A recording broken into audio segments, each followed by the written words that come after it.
You have some board members who are just hell-bent on having a campaign to raise and build your endowment.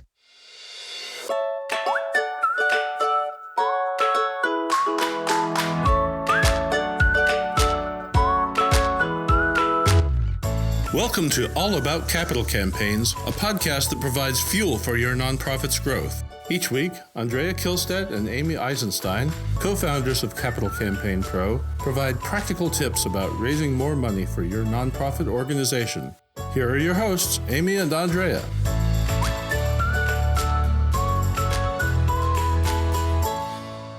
Hi, I'm Amy Eisenstein. I'm here with my co-founder and colleague, Andrea Kihlstedt.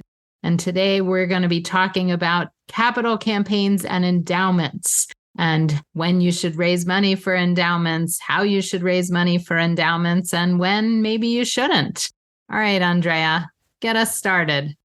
You know, Amy, we often or sometimes hear from organizations that are about to have a big birthday. Let's say an organization is about to be 25 years old, and they come to us and they say, we're about to be 25 years old, and we want to launch an endowment campaign to raise $25 million for our endowment. Yes, right? That's happens all the time. It's all the time. And you can understand it. They sort of want to celebrate their birthday, and having an endowment sounds like a great thing to do. You know, to them, it feels like, well, if we have an endowment, we don't have to raise as much money. And wouldn't it be great to have an endowment? And many times they don't think through what's required, what the questions are about endowment, and whether a birthday celebration is a time to be having a campaign, and whether a campaign is the best way to raise money for endowment. So for us, it raises more questions than it answers, even though we understand that from a PR point of view, it sounds easy and right. So let's unpack some of these questions, Amy.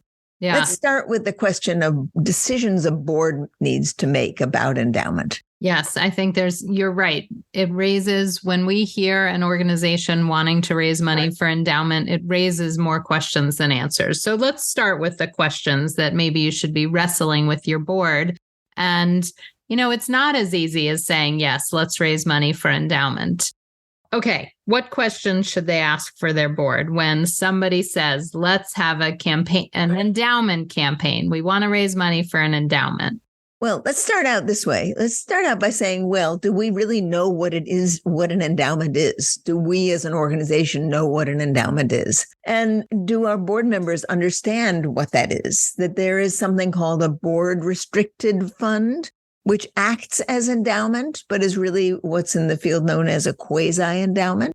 And there are real endowed funds that are donor restricted endowed funds. Now, of course, in the first kind, the board can say, well, we need some money now, so we're going to release money from that quasi-endowment fund, and we're going to spend it tomorrow. If the donor has actually restricted the fund, the board can't do that. So that's the first question to ask. What kind of an endowment fund do we want? Do we already have a fund? And if we were to have a fund, how do we handle things like investment? Who's in, all those investment questions. What would you think of, Amy?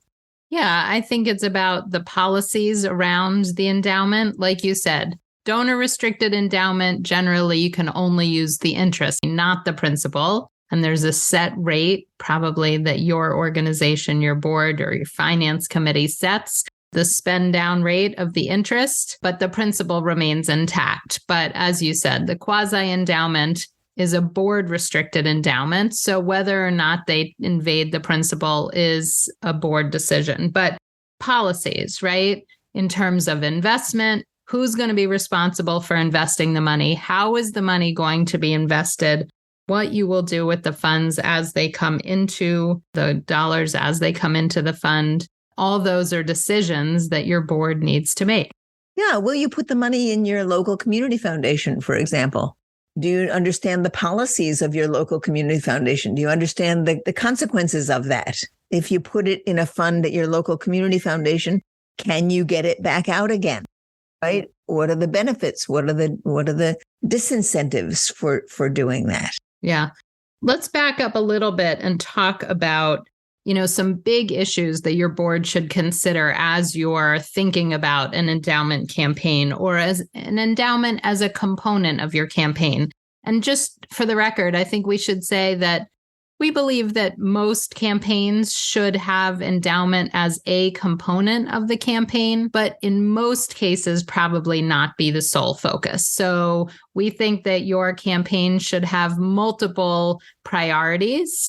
Often a building or a renovation. But if you don't have that, programs and services, technology, there's lots of things that you can be raising money for. And endowment might be one of the pillars of your campaign, but probably it's not the best idea for it to be the sole pillar. That being said, your board should talk about if you're creating an endowment for the first time or thinking of seriously growing it, they should ask some questions. What's the role of the endowment at your organization? Is it so that you never have to fundraise again? And if so, is that a good idea or is that a bad idea? What are the consequences of that? I'll give you a chance. I know you want to jump in and say some things, but how big should your endowment be? What happens when it gets to X level or Y level and it's generating a certain amount of money? What does that do for your organization? And finally, I think board members need to think about the ethics of an endowment.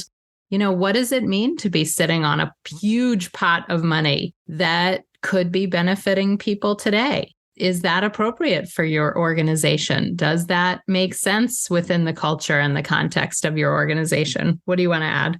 This conversation, Amy, reminds me of when I was young and didn't know much of anything about the nonprofit world. And I was invited to serve on a committee at my children's school. It was a private day school. And the conversation around the table was the conversation about endowment. And somebody said how much money there was in this fund, right? There was a lot of, I don't remember what it was anymore, but there was a lot of money in the endowment fund. And I remember sitting there as a total newbie to this field, thinking to myself, something's wrong with this picture. Here they have all these millions of dollars sitting there, and there clearly are educational needs that aren't being addressed at the school. Who's making these decisions about whether the money should be saved for somebody's grandchildren or great-great-grandchildren or invested in the future? Why not spend this money today on changes at the school that are going to benefit kids today and tomorrow, right? And I actually had the courage, even though I didn't know what I was talking about, to sort of voice that as a concern. And you would have thought that I had said something totally awful, right? I mean, I really questioned the existence of an endowment. And people looked at me, it was like I could feel people moving their chairs away from me, right? That I had raised this. I mean, once I realized that I had laid an egg, I got quieter because, and I didn't push it. But coming back to it now, I don't know how many years later, this is 35 years later, I was onto something. I think that's right. There is a serious question about how much money an organization should have in the bank, as opposed to how much money you should be investing in short-term things that are going to have long-term consequences on the service you provide. And that's a conversation you should be having with your board before you just easily decide you're going to ramp up your endowment by $25 million, for example. I think that's right. It's an important thing to think about. There's two other things. I sort of threw out this idea that, everybody seems to want an endowment that's big enough that they won't have to raise money anymore. They won't really have to raise money. There's two consequences of that I think need to be considered and articulated. One is, will you ever have enough money in the endowment to actually alleviate or not have a need to do fundraising? I mean, honestly, I think the answer is no. That's never a possibility. You can look at an example like Harvard. They have one of the biggest endowments in the world, and they have hundreds of fundraisers that go out and raise money every day. The needs continue to grow. which is fine. But the idea that an endowment will somehow alleviate this need for fundraising, I think, is not realistic. And maybe that's a good thing, because the reality also is that fundraising, or the need to fundraise, keeps you engaged with your constituency and with your donors and the community, and it keeps you out actively involved, talking to people about your mission and your case and your vision. And so if for some reason the need for fundraising did disappear, all of that would stop. And I think that would be a mistake for most organizations. So, two reasons that this idea that an endowment will somehow magically make everybody not have to fundraise anymore is probably incorrect and a bad idea. Yeah, Amy, let's talk a little about the relationship between endowment and a capital campaign. I mean, that really is our field of expertise.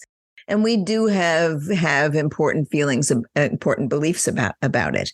Most capital campaigns have, not all of them, but most of them have as one of their objectives some kind of capital improvements or short-term investments in the program or capacity of the organization to do more good. Right? The idea of a capital campaign is that you raise a chunk of money bigger than you usually have, and you invest it in something that will actually improve your ability to do the work and to do more of the work for the people that you serve. Now, in addition to that, you want to be able to invite your donors to give as generously as they possibly can. And some portion of your donors can give cash or gifts of securities or other, more immediate ways. But some portion of your donors can give more through plan gifts, through estate gifts. In fact, if you really look at giving overall, estate gifts tend to be much larger than the gifts that people give immediately to organizations. So you want to be able to craft your campaign with the possibility that people can give through their estate, can give a planned gift that won't come in immediately, that would come in over time in what we call a planned gift. Now, if your campaign is only for immediate needs, then you have a hard time when the money people are giving you may not come in for 10 or 20 or 30 or 40 years, and you're not sure how much that money is going to amount to in any case. So we encourage most people who are doing a capital campaign to include some component of endowment, because endowment doesn't have short-term spending needs, right? If that money comes in over a longer period of time, that's just fine. Yeah, the reality is that is actually how most organizations grow their endowments, through planned gifts. And a campaign is an excellent opportunity to ask for a current gift and a planned gift, since you're having these deep conversations, with strategic conversations with your donors. So while in some parts of this conversation, we have been making the case not to have only a campaign for endowment, probably, we also think that there should be a component of endowment for your campaign, because it gives people the opportunity to give much larger gifts, to think about planned gifts, and an opportunity to have those conversations. So, I think we're not saying one or the other, but a combination of both. And let's talk about why donors don't want to give to endowment funds. So if you just have a campaign for endowment, which many organizations want to have, we started by saying, the example of it's your 50th anniversary, you want to raise $50 million for your endowment, and everybody around the board table thinks this is a grand idea, until you start to talk to your first donor and you find out that this is not a grand idea. So why don't donors want to give to endowment outright? For sure. Maybe through a bequest, but not in outright gifts. Yeah, well, let's imagine that you're a person of some financial substance, shall we say, right? And that you've been doing a pretty good job of investing your money, right? That you're happy with how much money you've been making just on the money you have that you invest. That's what you do. You run your money, right? You spend a lot of time at your computer watching various funds that you invest in. It's sort of a hobby, and maybe it's more than a hobby, but you're really quite proud of yourself at how well you've done over the years. with a return on your own investments, managing your own funds, perhaps with the help of a financial advisor. And all of a sudden you have the organization you've been supporting for some time coming to you and saying, gee, would you consider taking $1 million out of your investments and giving them to us so we can put them into our endowment? Now, Amy, if that were to happen to you, if you were this person I'm talking about, what would you think? I would think, no way, right? I would think immediately, what is the percentage that the organization's going to use every year, right? So generally it's 4%, maybe 5%. And so I would think to myself, I can make much more than that as the great investor that I am. So I'm going to keep my $1 million and give the organization $50,000 a year for the next 10 years. And it will be significantly less than $1 million. I'll still have my money to invest. I'll make more than that, and I'll happily make a donation. And I want, I was going to say, me personally, I want to see the organization putting the money to good use every year. I want to see what happens with the $50,000. Maybe at my death on bequest, I'll leave them $1 million. But while I'm here still playing with my money, investing my money, I'm not interested in turning it over to them to invest where they might lose it if I think I'm such a great investor. I'd have no confidence that they could invest their money as well as I can invest my money. Why should I believe that? Right? That's silliness. The other thing that comes to my mind is that, let's say the organization is 20 years old, right? The executive director is just retired or is thinking about retiring. It's about to move on to to another executive director. What really are the chances this organization is going to be continuing for the next 50 years or 100 years? Right? One thing to take an institution like Harvard, right, which has been around a very long time, right? And I have great confidence. Pretty confident. I'm pretty confident in Harvard. But am I confident in my local nonprofit that has been doing a great job for 20 years, but the founding executive director is about to retire? I'm not so sure. So there are many disincentives for me as an investor or for Amy as an investor to consider carefully, and in fact, not to want to turn our money over to a nonprofit to put into their endowment fund. Now, occasionally, people are hot to trot on endowment and they're willing to invest some money. The reality is that if you want to raise an endowment money that is big enough to make a real difference to your organization, it's got to be a lot of money. It doesn't make any difference at all to raise $1,000 for your endowment. You get nothing out of that.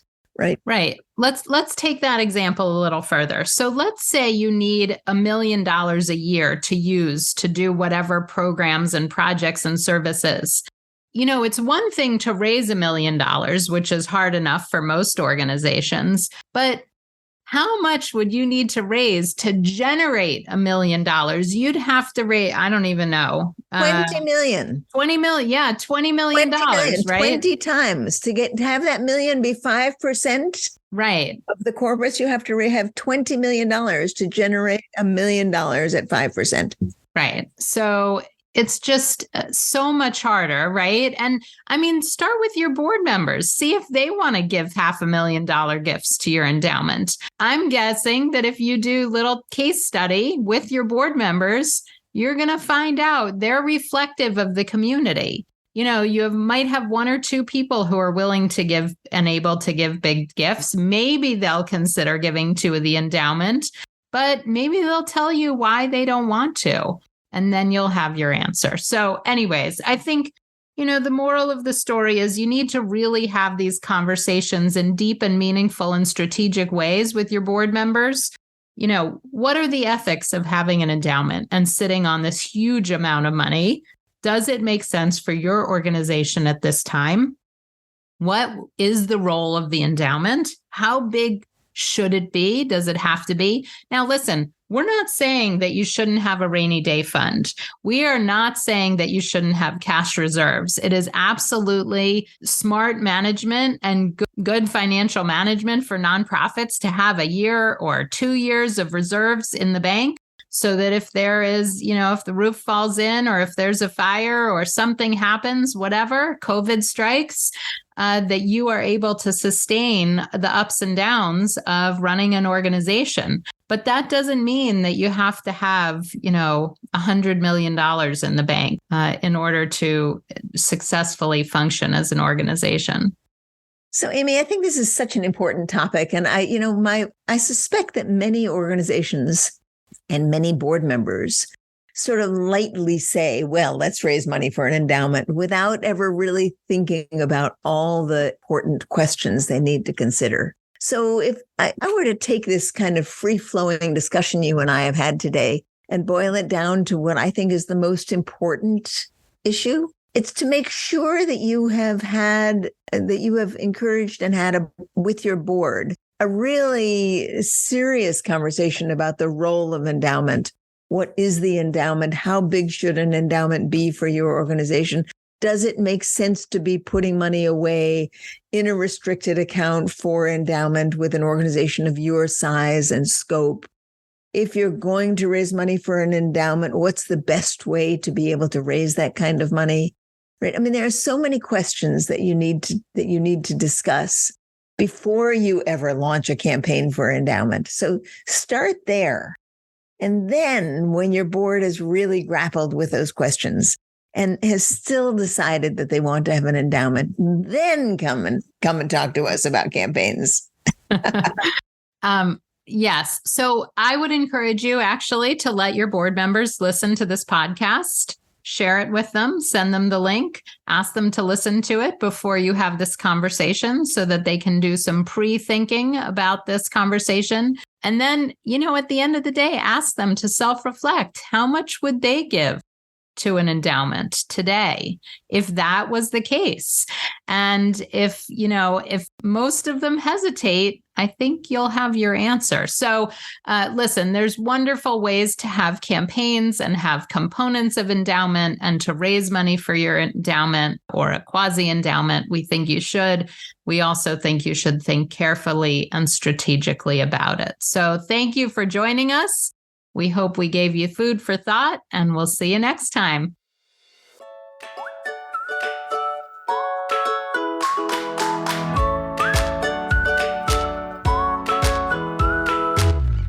Thanks for joining Amy and Andrea for today's All About Capital Campaigns.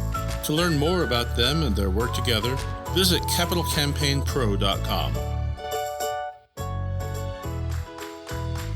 And please subscribe, rate, and review us on your favorite podcasting platform. Thank you.